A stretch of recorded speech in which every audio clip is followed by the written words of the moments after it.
And hello, happy St. Patrick's Day. It is Wednesday, March 17th, 6 p.m. My name is Ryan Belmore, and I am the owner and publisher of What's Up Newp. And joining me is our lifestyle editor, Ken Abrams. And hi, Ken, how are you?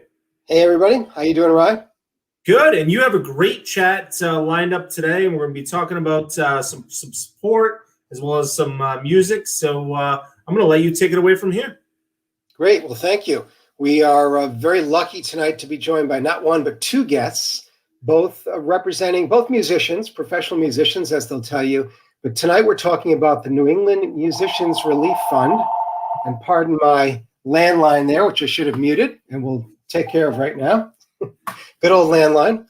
It's live TV, folks. That's it. Anyway, live internet. And they're going to be here talking about the Relief Fund, which is a great story. And it's also real important for literally hundreds of full-time professional musicians in New England. So let's bring them on. Are they here? Here we go. We are live. Here we are. Hello, guys. We've got Cory Pesaturo, is a Rhode Island native, Cumberland native, and he is a world-famous accordionist. We'll talk about that. And we've got Gabe Langfur, who is a trombonist, and hey, maybe we'll start with you. Are you I know you're one of the chief organizers of the New England Musicians Relief Fund. So maybe we'll just start off, if you could just tell us a little bit about the program, how it evolved, how it came to be, and what you've done so far. Sure. As you mentioned, I'm a professional trombone player. I'm the bass trombone player in the Rhode Island Philharmonic, in fact. I spend a lot of time in Rhode Island. And I'm also a member of the board of the Boston Musicians Association, the Boston Musicians Union. And right as the pandemic was starting and concerts were starting to get canceled and gigs were starting to get canceled for musicians, we realized we really needed to do something. So we gathered a group of people, arts industry executives, music lovers, who make their living in other ways, and professional musicians. And we started the New England Musicians Relief Fund. And we quickly determined that it couldn't just be for union musicians, and it couldn't just be for musicians in Boston, where I live. That we really thought that if we did it right, we could help musicians all over New England and musicians of all genres, union and not union, people who play in clubs, people who play weddings, people who play in nursing homes, and people who, play in concert halls, where my career, usually is. So we eventually we filed for nonprofit status. That was granted by the IRS last month. And we've been able to raise, we're approaching $500,000, and that's our goal right now to be able to get that number up to $500,000. We've given grants to more than 350 musicians who are out of work, who've just seen their incomes disappear. And some of it has started to creep back, and there's a light at the end of the tunnel. But as I've heard Cory say it before, it takes a lot of planning to plan concerts and events, and it's going to be a while still before musicians are really working the way we were before the pandemic. And we still need help. Now, I saw that on the website. Basically, the musicians had to earn 50% of their income through their music. So you must have people who are full-time musicians and sort of perhaps part-time. Maybe they do some lessons on the side or have another job, perhaps. But I was impressed by the wide range of artists. You yourself, classical musician, and you've got folk artists, you've got jazz artists, and you've got Cory. Yeah. And maybe we'll just transition to Cory for a minute, because Cory is certainly a unique genre in the music world, but one that has gained a lot of attention, a lot of respect, I know, in recent years. How has the pandemic affected you, Cory? Maybe you could start off just introducing yourself and giving people a little background if they're unfamiliar with your work. So I am an accordion player, professional accordion player. No, we are not extinct. We are endangered animals, though, I will say. at least in the United States. And I'm known for playing many different genres, kind of all over the place. I guess I'm more known for jazz, but really I started off with classical and did all Italian music, being Italian, playing a lot of Italian vets in Rhode Island. And then went to New England Conservatory and did a lot of French and Bulgarian. I did a ton of klezmer with Hank Osnetsky. Some of you guys know him. So I do a wide range of different genres, and especially the accordion lends itself to even Piazzolla. I'm doing something with that right now, for sure. And just as a side note, yes, this actually works. I am at Multnomah Falls here, believe it or not. There's the sign. Right. We were going to tell our viewers that I didn't know if this was going to work. Location shoot here. So I just landed in Portland, the first time I've ever been there, actually. So I was like, let me go there and do this interview.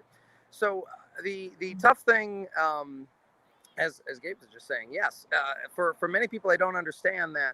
Oh, Cory, things are coming back and people are traveling more, and things are looking up. Your gigs will be back in another month or 2 or 3 months. They don't get it that if I'm putting on a festival and it's not a festival to the size of Taylor Swift or Beyonce or something of this nature, you have to dish out a lot of money, and there's a contract involved. A lot of accordion festivals happen at hotels.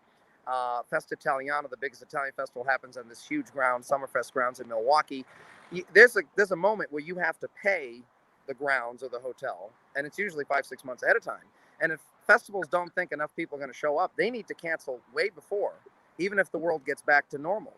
So really, gigs that I do won't be back till next year. Not to mention, most of my gigs, money-wise, happen in June, July, and August. So even if things get back to normal for everyone by September 1st, that's kind of dead for me and a lot of traveling musicians that do summer festivals. And it's going to take a while, probably not until the NAMM show in January in LA of next year will things start to maybe feel normal. And most of my career is really done by connections. I'm not usually sending out things to festivals and saying, hey, I'm an accordion player. It never works because you need to know someone Italian style. I know a guy, he knows the guy, he knows the head of the festival. That's usually how I get my gigs. And that comes from connections, and the connections come from going out, meeting people, going to conferences, playing. So a year and a half of not meeting people and not going, you don't know what you've lost. I don't know what people that I didn't meet that may have spawned who knows what, me playing with some superstar and something or on a TV show you don't know. So it's damages you're not sure of, but certainly in terms of actual gigs, it's going to be a while, even if things get back to normal next week. Yeah, I think that's something that a lot of people don't really understand is that, concerts just don't appear. There's a tremendous amount of work in the background, and particularly as you described for festivals and shows that require the kind of personal attention that you're describing. Indeed. So, Gabe, how does the fund itself work? Is it mainly private donations that fund it? Yes, it's been all private donations.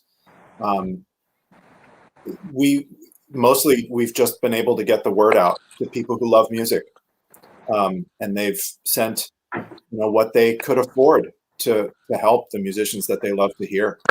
So a lot of our donations have been $100 and below. And then, some people with deeper pockets have also, seen our message and said, okay, I really want to help, and, sent larger donations. But this didn't start because there was some pool of money somewhere that we had that we could, we just started asking people to help. And the response from the public has really been tremendous and encouraging. That's great. I mean, it's an emergency appeal, I guess, because it was an emergency, unexpected. Nobody would have predicted it, particularly lasting this long. Has that continued? Donations continued as word's gotten out. More people are learning about the fund over the last few months because it's been almost a year now. It's a year. Yes, I mean, like all, the big donation season is December. That's when most of the money we raised came in. But it really has continued, and we really appreciate, you bringing us on this show. We're right around the anniversary of when everything shut down. My last concert was on March 11th last year. Cory, when was yours? Your last live gig before the shutdown? I don't know if And Cory, you have yourself muted, my friend. Yep. No, it was just a 2-mile train going by, so I don't have the sound of the train going by. Just couldn't quite hear that. So what I was just saying. My last concert was on March 11th last year. Of last year, yes. In front of people, and so we're really hoping that this this sort of anniversary of the 1 year right now is a helpful reminder to people that musicians still can't play for you in person yet, and when we don't play, we don't get paid. So, of course, and we have bills. I'm also thinking just about a lot of people like, well, as soon as things come back, don't worry, Cory, because people are going to be so excited to get out and hear live music, so it's going to be great. People are going to go out. But like, say, in the jazz category of things I play, a lot of jazz clubs are broke, poor, and a lot of them, like in LA, I play a lot of different jazz clubs out there. A lot of them are closing. They can't survive. So you have a consolidation of those. And that gets tougher, especially for aspiring musicians that can't get into the bigger clubs that are just trying to get somewhere. So that's going to cause all kinds of other ripple effects. And I've kind of seen it as the people who are going to have the most trouble are musicians that are established, that do a lot of great work, the professionals like you, that are not famous, that are really good, that play big gigs, that want to play higher paying gigs. They're in trouble because restaurant gigs will come back. The $100 gigs will come back. The $200 gigs will come back quickly. Famous people will be able to, say we're going to have whoever, Justin Bieber is going to come to this Civic Center. It'll sell out one night. So the famous people are fine. The people that were just doing it for fun to do $100 gigs are fine. But the people in the middle that do it as a profession that are really good, that do more high profile gigs they're more high paying. Those are the gigs that are going to come back, that's going to take most to come back. Because I don't want to go back to doing $100 restaurant gigs I did when I was 11 and 12. I felt like, okay, I moved past that when I was 14, 15. I'm not going back to that. I'll just wait at home, and I will sit at home until the real gigs come back. And that could be a while. Because you don't want to hurt yourself. You start playing $100 gigs, you become a $100 musician. So, and musicians get trapped in that all the time anyway. So it's it's an issue to think about. Yeah, well, there's the sort of middle class musician, or really in many cases lower middle class musician, if you look at the economics of it. But a lot of people don't realize, even if you are a professional musician, extremely talented, and you play gigs all year long, you're not getting rich by any means. And people that are making albums and videos, they're hopefully surviving and earning a living, basically, like the rest of us. And I think that's important for people to understand. And I've said the same thing. I'm like, I'm going to go out more. I'm going to get to more shows. And, those shows are probably the $100 shows that you're talking about. The reality is the others aren't going to be scheduled, as you said, right away. So that's going to be a challenge. As far as the musicians who are benefiting from this fund, I know they're coming from all genres of music. How does it work for them financially? Are they getting sort of a standard amount, or is it based on their previous income? I'm just curious how that sort of plays out. Or is that something that's public? It's not public. We decided early on that we were going to work towards giving $1,000 grants. Mm-hmm. $1,000 is not going to change anybody's life forever, but it's a significant amount of money to help. And so that's what we've been doing in this immediate granting stage. Gotcha. And Gabe, I have a follow-up to that. I actually have a comment here from a musician, or he calls himself one from time to time. Mark Gorman asks, "Is there an application process?" There is, and you can see there's a page to apply on our website. It's very easy to find. nemrf.org. I think it's /apply, but the link is right there on the front page. And I should point out, I'm not picking on a musician. Mark and I are friends, and we work on board of directors together. I'm just throwing a little shade at Mark, but he's a great musician in the Playboys in Newport. If anybody want to check him out, go ahead, Ken.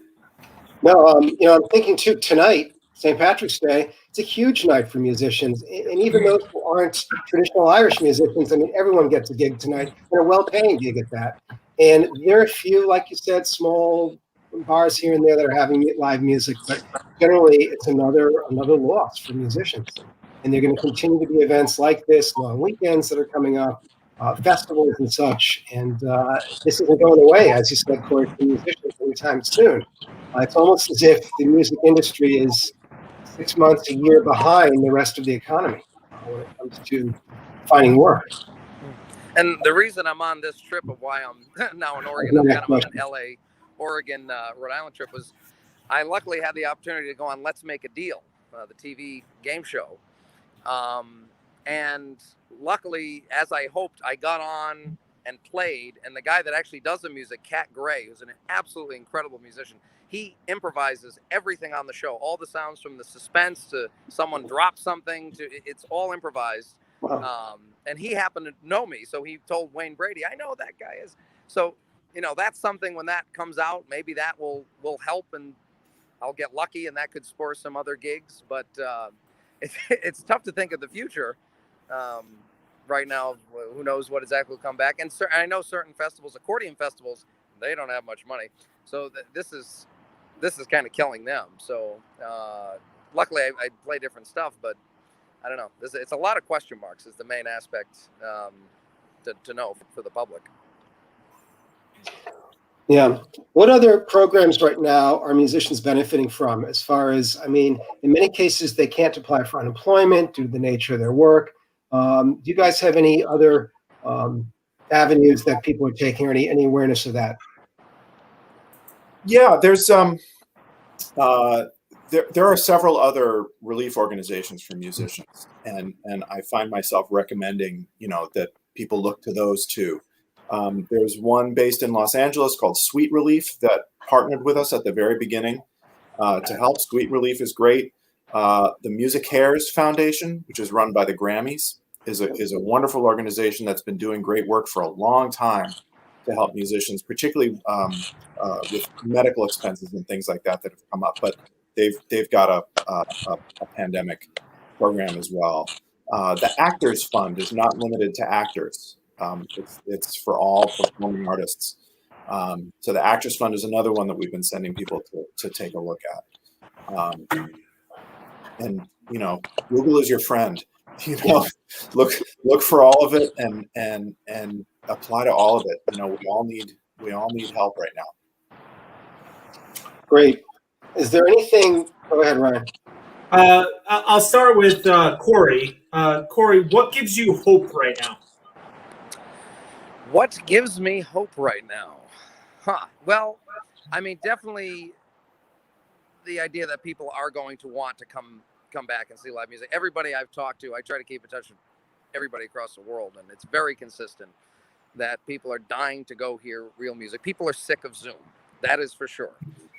They're sick. They're not sick of these boxes. We're having a great time, but some people are sick of Zoom boxes for sure.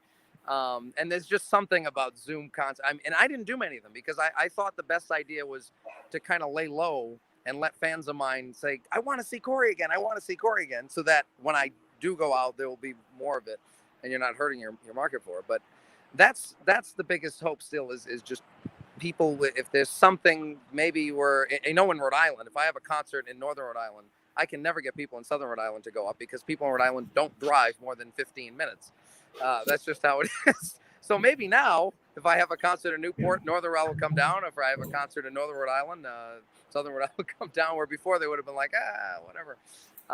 People want to go out and hang. They want to see live music. Maybe young people might be more interested in classical music because it's something they probably didn't go watch on YouTube or Instagram during this whole pandemic.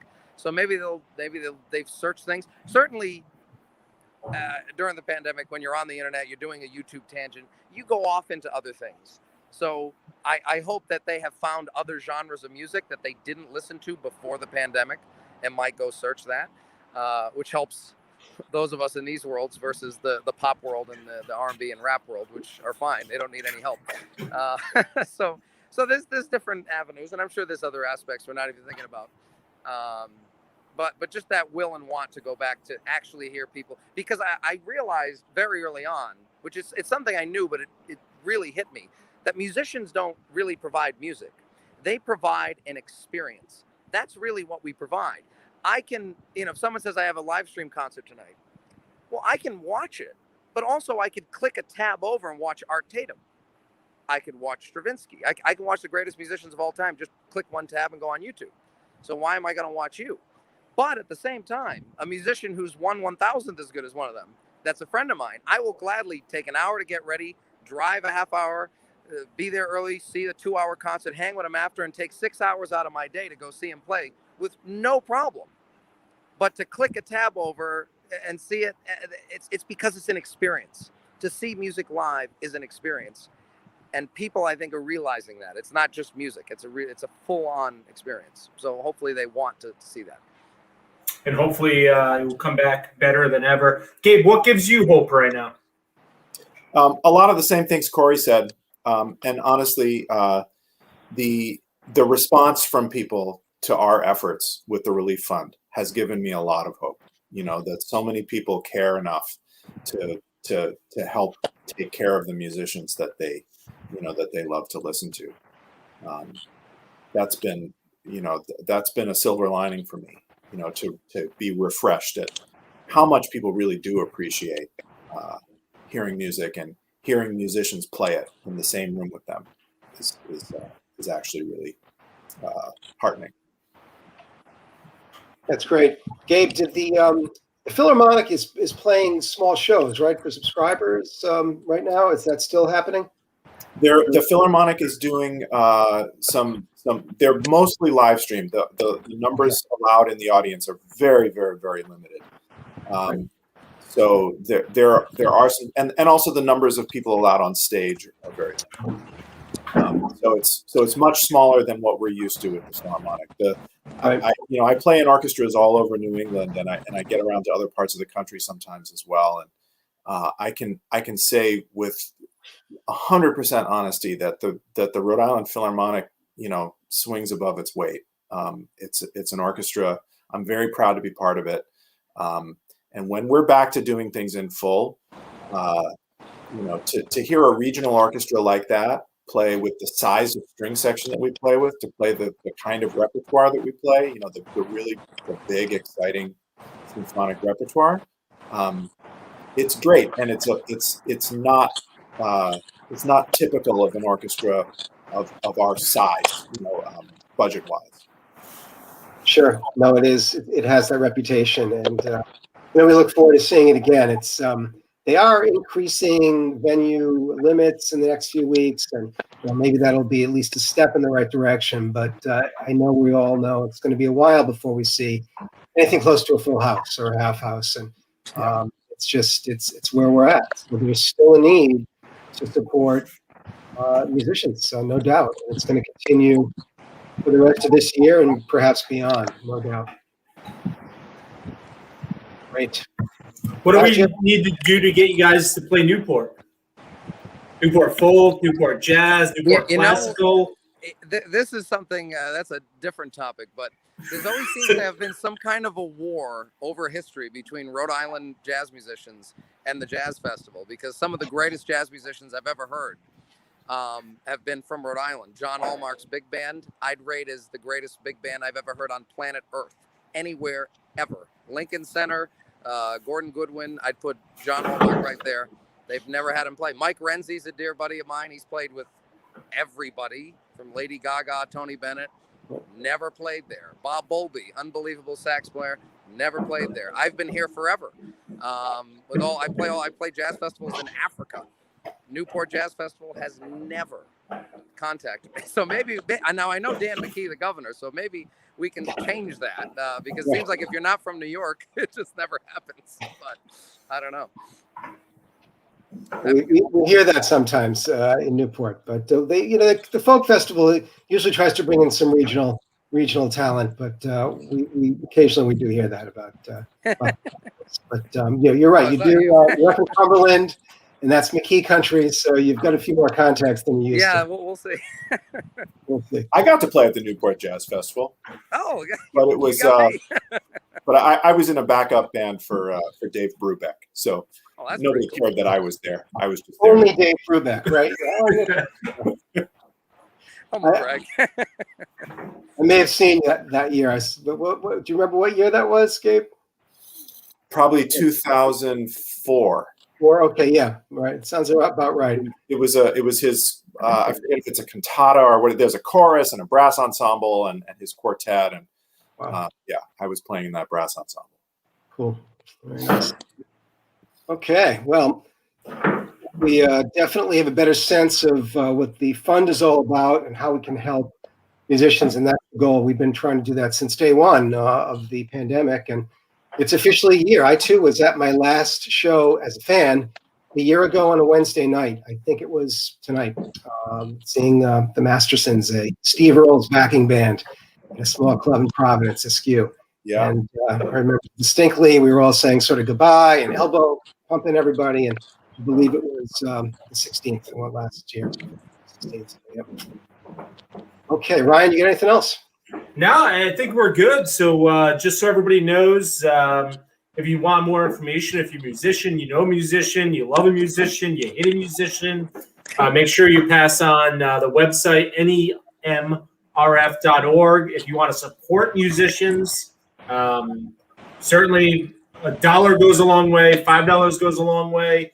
Every single dollar helps the local musicians. So nemrf.org right there on the bottom of the screen. Thank you so much for having us on. Yeah, absolutely. Thank you guys so much for being here. We really appreciate it, and best of luck going forward. Things will improve.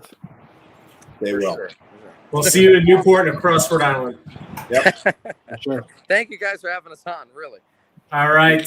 Nice. And I'm glad this internet actually worked to do this here. I can't believe it worked. Great. Look at that. All right, Cory and Gabe, thank you very much. Cool. Bye. All right. And Ken, great conversation. Very important cause. I know there are, you can find more important causes, but supporting our local arts, musicians is very, very important. And certainly this is a great opportunity to do so. Sure. And let's not forget, when you go to Herald Band, you're buying a drink or two, having some food, you're spending money, you're paying Uber. I mean, it really resonates throughout the economy. And I think venues know that, as well as restaurants and such. So it's a real good thing to keep this industry going. There are a lot of musicians who have quit. Hopefully they'll come back. There are a lot that are driving for Uber or delivering for Amazon or whatever these days. I know of people personally. So we need to find ways to support these people. If they have recorded music out there, CDs, albums, buy them. That actually went up. And I just read an article in 2020, 7 or 8% recorded music. So it had been going down, and things are actually improving there. So, but as our guest said, it's those musicians kind of in the middle, those professional musicians who are, living for gigs day to day, that are struggling the hardest right now. They certainly are. And we have about an album coming in a week here at our house. Not enough time to play them all, but it's very important to grab them. And, we won't know for probably 5-10 years what the impact this has had on, the future music. Have people stopped exploring opportunities in music? Did people not make an album because of it? And what you can do is support your local musicians and support the venues they play. If you have the means to do so, go and buy a gift certificate. And it's not always money. Maybe you forward an email or share a Facebook post. There are small ways you can help too. That isn't always, money and financial obligations. Absolutely. A lot of the shows are going to be outdoors over the next few months. So be ready for those. A lot of the venues are, building stages and really making plans for those outdoor shows, because the crowd size can be increased and people feel a little more comfortable, I think, in that environment. So look for that, and you might get wet in an April shower, but hey, that's what it's all about. That's it. All right, Ken. Well, great conversation. Thanks for bringing this to us tonight. And of course, always on What's Up Newp, you can find a local roundup of all that's happening in local music. I would challenge you to try to find this this kind of coverage anywhere else in Rhode Island. You won't find it. We're featuring local artists. We're featuring local musicians. We're highlighting their local streams. We're bringing them online. So be sure to follow whatsupnewp.com. Sign up for our newsletters, and we'll deliver it right to your inbox every day. Agreed. Sounds good. All right, Ken. Well, thank you very much. We'll see you. Thanks, Ryan. All right. Thank you all.